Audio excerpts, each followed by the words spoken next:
अस्सलाम वालेकुम नाजरीन, एसएस न्यूज़ अगर माहिया हिराबासी सब खां पहिरियों हलंदासीं हेडलाइंस की तरफ़।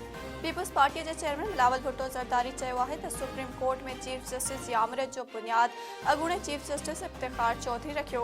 सियासी जमायतुनि ख़िलाफ़ हाइब्रिड जंग में हू बि शामिल हो। असांजा कुछ इतिहादी संदसि नालो न पिया खणनि। क़ौमी असेंबली में पाण मुरादो नोटिस के इख्तियार बाबत बिल मंजूर कयो वियो आहे।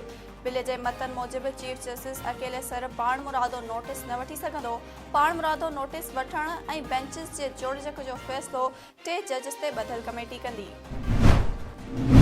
कोटड़ी साइड के सनती ज़ोन में असिस्टेंट कमिश्नर कोटड़ी की कार्रवाई यूरिया भाण के गैर कानूनी ज़ख़ीरो करण ऐं सरकारी कणक के कोटा वठी हड़प करण ते ॿिन्ही कारखाननि के गोदामनि के सील कयो वियो। नाज़रीन, ही हिन वक़्त ताईं जो हेडलाइंस। वधीक ख़बरूं ऐं अपडेट्स जे लाइ ॾिसंदा रहो सिर्फ़ एसएस न्यूज़।